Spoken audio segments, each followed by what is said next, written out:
people-to-people information, unmitigated and uncensored. Very similar to, WikiLeaks and things like that, except for we were trying to provide information from people to people in Katrina. And how we did this was through mutual aid and self-organization. We collected a variety of communication tools that were non-existent after the hurricane to bring them down there. The two major ones were a radio station, pirate radio station, which was donated up in Urbana, Illinois, and then other people gave us a solar power generator, and we had some experts. We got people from about 7 different states who never knew each other, got involved, worked together, brought down a pirate radio station. Why? Well, we had no idea why. That wasn't our job. We weren't trying to manage the crisis. We knew people wanted information. Once we got down there, there was a Native American tribe that said, we lost 60% of our people. We don't know where the rest of our people are. And because we are a recognized tribal government, we can't get any FEMA help or anything like that. We want to pull our tribe back together, and we don't know how to communicate. We used to have a radio station, got destroyed. We said, here, we'll set up this radio station. And they were able to pull back their tribe to rebuild. But we didn't have that in mind, okay? The idea was that we just brought down the tools and let them use it. The other thing we did is Craig, person donated 5 satellite phones because there was no phone communication coming out of Katrina. Families were disrupted. People had been said they were going to be, bus would show up and say, this will take you to Austin, but then we'll take you to Nebraska. And people lost families, and people, they still hadn't counted, and they've never gotten to count the dead yet. So it was an incredibly complicated situation. So we thought, well, why don't we bring down phones and let people, and we didn't even know if people would use them. We didn't really have a plan, and we just started to drive around and set up little stations where people could use the phones, and hundreds of people lined up. And, it wasn't a great system because the battery would run out because they eat a lot of juice, and all we had was the solar generator and the line. And I remember at one point, one of the people that was organizing called me back in New York and said, I'm worried because there's hundreds of people sitting here in 100-degree weather waiting to make a 5-minute phone call. How should we organize this? I'm like, ask them. Let them organize it. We're just there to give them the tool. And they did. They figured out ways. And we didn't try to control the communication. We didn't say, here, you need to make calls to this person or that person, or call the media. Some called the media and said, hey, this is what's going on down. Some called their grandmother and said, hey, we're still alive.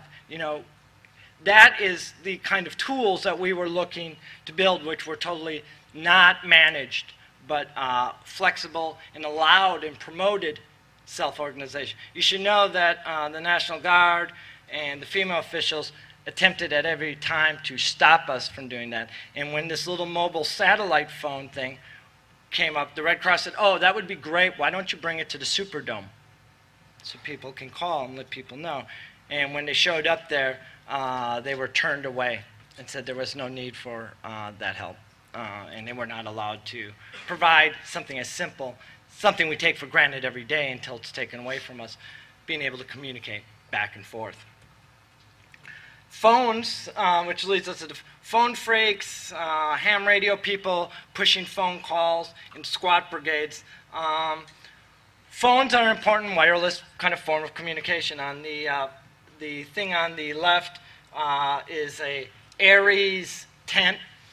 Aries is a ham radio. I know they were doing the amateur radio license earlier this afternoon. This is very important. There's technology to allow you, basically like Skype, but over amateur radio. And that may be a way to avoid the satellite phone issue, which eats up a lot of power. And also they're like $15,000 a piece. They're very expensive. And they've been used. Phone freaks were actually, I put them in there because I found this interesting thing about phone freaks in England that got around. There were some protests in the late 70s in China. There were a group protesting, dissidents, and they were calling out to different embassies or media outlets or whatever, and they, the Chinese government in that province just basically cut off communication using switches, cut off phone phreaks, and England were able to somehow get in there and turn those back on. And the Chinese government was so confident that they had turned it off, they didn't even monitor it. So they were trying to figure out where are these phone calls coming. They flipped off the switch, locked the door, and went home. And then somebody else came in and turned on the switch, and for them it was. So that was the squat brigades was even a simpler form. This was mostly in Germany, Amsterdam, where we have huge squat social centers, everything from daycare to groups planning protests or whatnot, and you had it in Tompkins Square right here in New York, a strong squatter tradition, and that's the pictures actually from Tompkins, is they used a phone tree. You know, the cops would come to evict them, throw them out, and they would they would each have a list of phone numbers, and they would call, and then people that wanted to would come out onto the street. Kind of simple use of communication. Now with the internet, of course, we have a variety of other ways to communicate that have been very effective, both during disasters, protests, any types of crisis. Any time where a crisis is just something the government wants to manage because of either, it's causing some kind of disruption. And indie media came out of really the Seattle WTO protests in 1999, and was important technology. It was really some of the first technology that was regularly available to average people. I know people had created this stuff before, but this was the first time it was widely used. You had more hits on indie media than CNN, ABC, and NBC put together on their website at the time. And what was different about it? Anybody could post. I could say, this is what's happening on the street. I just got tear gassed. And I don't have to be a journalist. I don't have to be anybody. I'm just there, and I'm just communicating to the rest of the world. Wikipedia has been it's interesting. It's, again, this kind of technology that gets used for other reasons because people are innovative and flexible. You know, during Katrina and during the earthquakes in Chile and Haiti and stuff like that, Wikipedia ended up becoming a place for people to give reports about what was going on in close to real time, and even putting like, hi, this is Ellie Madison, I'm still alive. You know, so people would check these Wikipedias. In fact, now Wikipedia has created a whole different site just for to be used during disasters and crises because they know that's what people will do. And then, of course, there's blogs. There were 144 blogs about Haiti. So now we have the rise of the blog. Thing I'm most interested in probably, and I think most people thinking about crisis and technology, is that I'm most interested in the people in the crisis.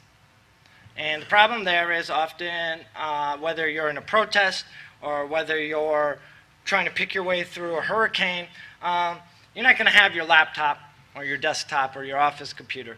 But a lot of people do have these things attached to them all the time, which are cell phones, so SMS and texting. And the top picture is a picture of a flash mob that was done in Germany to protest a war actually in Afghanistan, where they got a bunch of people to go together, and then they text them, everybody lay down once they hit enough mass, and everybody laid down, freaked out the people at the train station. What's going on? Is there an attack or something? All these people just flopped down. The bottom picture is neighborhood medics. They've done it in Iraq, but this picture is from Palestine. And what this was is an idea that there may be an attack or a bomb or something like that, and the infrastructure was so destroyed. Ambulances, roads would be destroyed. There weren't a lot of ambulances. So they came up with this really ingenious idea that we'll just send out a text. We need a doctor on such and such street. And then if I were a doctor or nurse, I would text back and say, oh, I'm only 2 blocks, I'm going to come. And that is how they were doing medical care. And again, it's this kind of flex. Obviously, SMS and text, and when these people developed this, they never had any plan for that to be used that way. Here's another piece of texting. Imagine a way for people all over the world to tell the story of what was happening to them or around them during a disaster or emergency situation. it would need to be easy to use, something that almost anybody can do, and it would need to be deployable worldwide. And that's why we've created Ushahidi. Ushahidi is the Swahili word meaning testimony or witness. Born from the post. So everybody here know, or raise your hand, though I won't be able to actually see it, if you've heard of Ushahidi. So it looks like some have. This neat little program was from the violence in the Kenya elections, I think in 2008. And people were going to go to vote, but there were certain polling places that were just plain old dangerous to go, because there were thugs on either side that would threaten you or kill you, and there were fires and things like that. And so this woman was blogging about it from Kenya, trying to get out information. At one point she asked, I need to be able to do this on the cell phone. I need to be able to get this to cell phone. Can some people help me? Can some programmers help? And in less than 72 hours, they had created this platform, this open source platform, Ushahidi, thank you, platform that would send text alerts to average people saying, this polling place is bad, don't go there, go to this one instead if you want to vote. And it was very effective in reducing the number of deaths. Since that time, because it was open source, it's been used all over the place. Not just for disasters, but also for things like the swine flu and avian flu epidemics, and they were able to map it. And because it's open source, they've created other applications like Swift River and things like that to improve the service. Something that what's interesting is that it was open source, and the government had their own kind of version of it, the State Department, which is nobody knows about because it doesn't work for the most part. However, so that's all good news, right? So you give people some information, you give them a little bit of tools, you make it flexible enough, they're going to help each other out, they're going to share information, they're going to come up with creative needs, they're going to meet their needs creatively, and this happens, and that's great. Unfortunately, when you try to do this, sometimes the empire strikes back. There's a lot of desire of the state and corporations to manage these things, to manage people. And that is their agenda, and they're very clear. You can read the papers, you can see it's very clear. And that's not just our country, it's a lot of countries. Moldova, they made using Twitter illegal, just straight up. No matter what you're twittering, whatever you wanted, they tried to make it illegal. Pittsburgh, which I have some familiarity with, since I was arrested with a co-defendant in Pittsburgh for allegedly sending out Twitter messages, rebroadcasting or retweeting messages coming from the street during the G20 protests in Pittsburgh. There's some talk that they're going to try to do that to some folks also in Canada. And then, of course, WikiLeaks, right? The most famous. So we see that there's this kind of this desire to manage, but it's also hypocritical, because during the Iranian protests, you'll see a different view of social networking, or maybe not. No, you'll see it. No, you will see it. Sorry, the music's a little dramatic.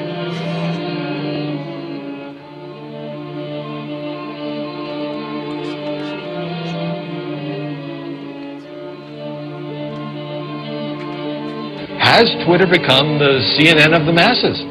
Well, it's a combination of internet sources, clearly. I mean, Twitter stands out as one of the primary ways that people are getting the message from the street. Users can keep track of where the demos are and what's going on. President George W. Bush's Deputy National Security Advisor, Mark Feifley. The real winners in this, and the people that have gotten the message out, even though the U.S., with some exceptions, has been fairly quiet, has been the Twitter, has been Facebook, Flickr, YouTube, all of those. If there's anybody that should possibly get a Nobel Peace Prize in the next time around, it should be the founders of Twitter, who delayed their tuning up of their system in order for an amazing amount of tweets to be sent out over the last week or so. Twitter revolution, and has now got the attention of the Pentagon. The U.S. military may not fully understand social networking, but they are using it to think very differently about the world. Twitter was so important, the U.S. State Department actually asked the website to put off scheduled computer maintenance. If you take into consideration that Twitter actually agreed to shut down its scheduled maintenance the other day because the U.S. State Department requested that to happen because it's such a